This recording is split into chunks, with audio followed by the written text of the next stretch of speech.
Howdy, this is Rob, back in the barn again. I had to go take care of some chicken duties. I've got a little old broke leg chicken that I'm trying to get rehabilitated, and I've got some babies that you never want babies in this kind of time of the year, in this kind of weather. It was 25 last night. You know, chicks don't make it, so I've been dealing with chicken stuff, so I had to stop and go deal with that. Anyway, see if I can get back on my train of thought. What do we do when we don't have family and we're just out there alone, and you're just living with these circumstances in your head? What I did was I reached out.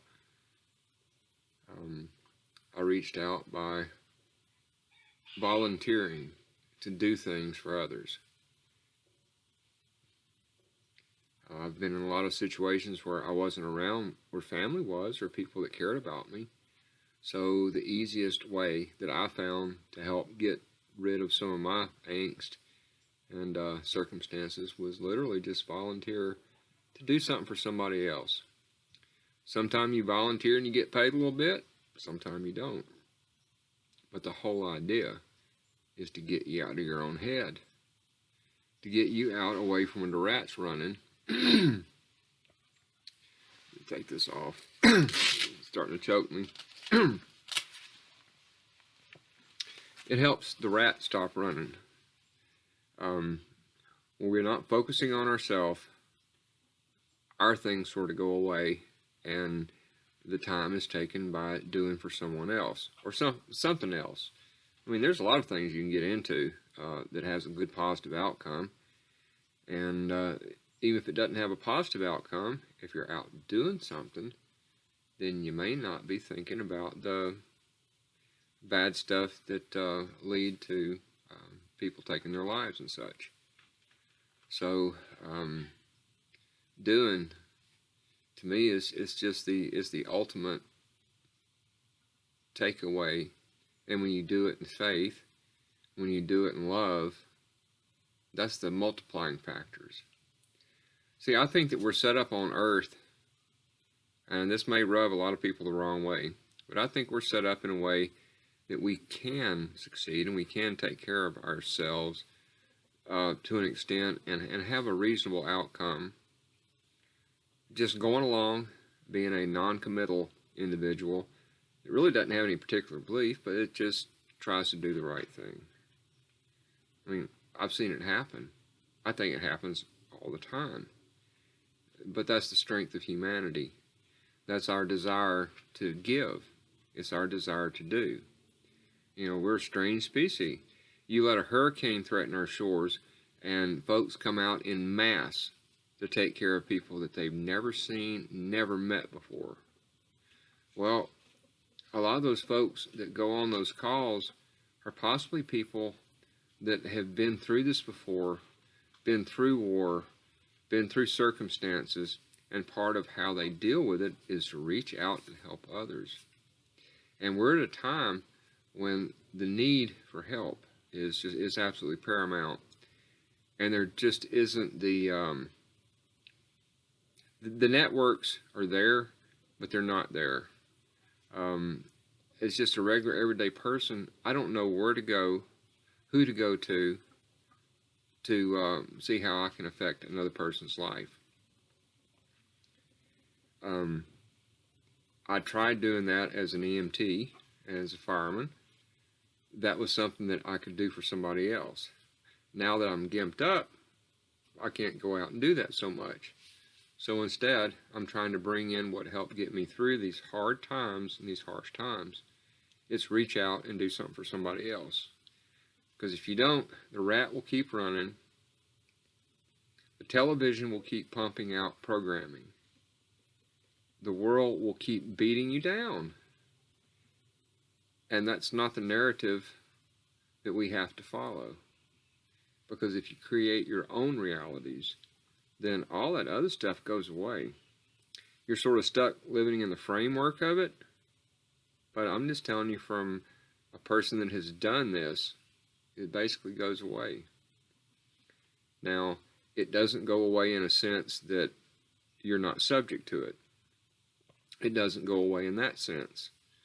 But what does go away is the rats quit running and you start having a life of your own, where you start having your own thoughts and you start looking into who you are.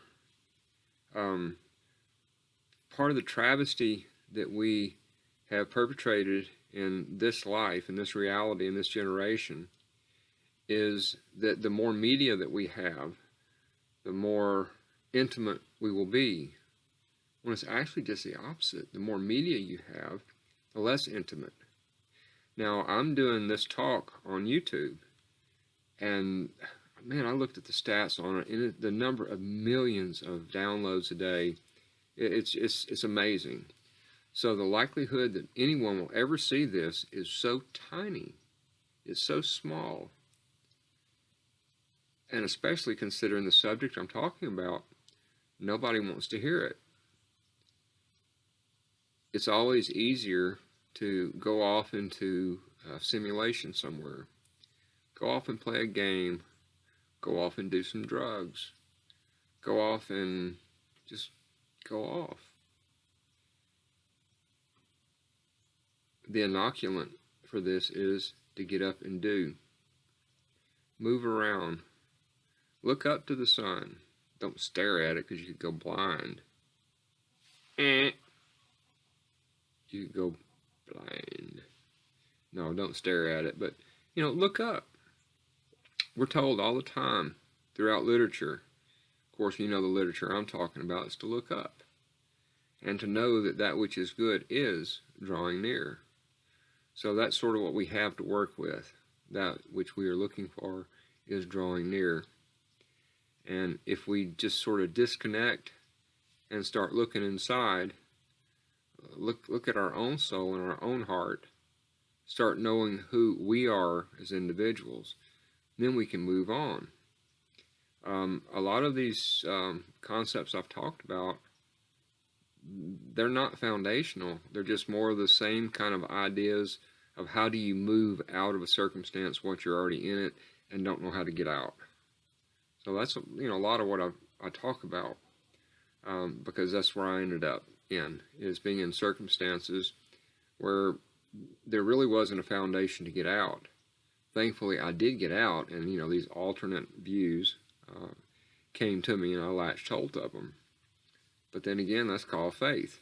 People don't like to talk about faith. That's what lifted me, along with just general love and forgiveness. The forgiveness aspect is like central. Number one, you got to know how to calculate and compute the perspective of forgiveness, because forgiveness is something that's practiced.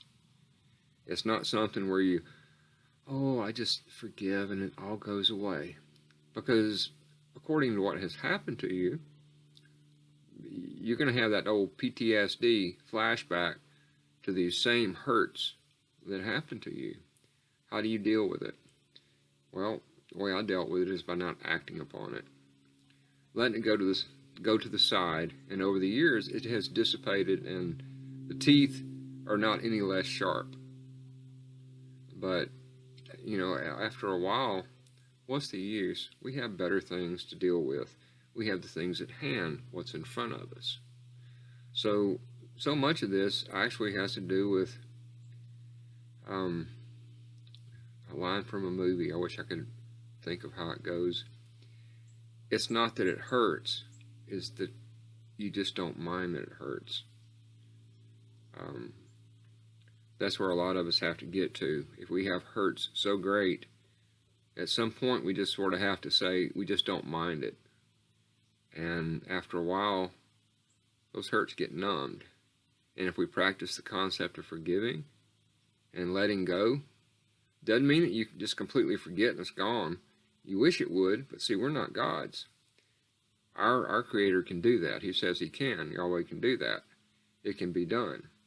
For men, it's a different story, because we're still bound to the conditions that have to do with whatever hurt that was. So forgiving and forgetting are very difficult for humans, because we're still bound to that thing which was the initial hurt. Maybe not always. In my case, it still is.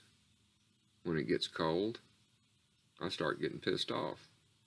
But you know what? I don't act on it, and I get over it. I understand where it came from. I understand the implication. And then I have to realize that I have that faith of making sure it will be okay. And so far, after all these years, it keeps being okay. So the narrative that I'm trying to talk about is taking hold of the narrative. Stop being corralled into this political game, into this religious game, into this social game, into this actually well orchestrated, done from the top down. It happens in universities. Lord, I wish I could be wrong about these ideas, but it's taken a while to realize that the consumer society, which I became aware of back in the late 90s, and I was thrown back. That our entire everyday livelihood was set about by a theory and a way to make money, the MONI type, not the gold type. And then I just started looking into where does all behavior come from? Where do our systems come from that we float atop?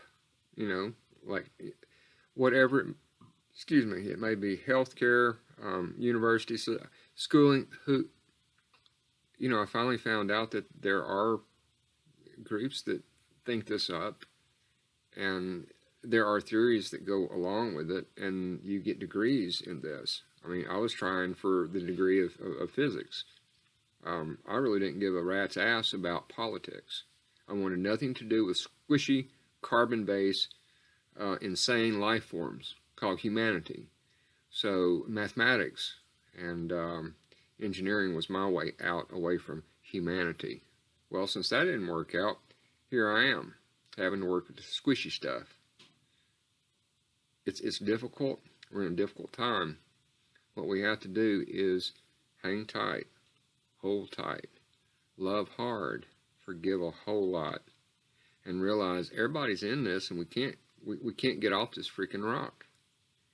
If we do get off of it, we may not be in a recognizable state.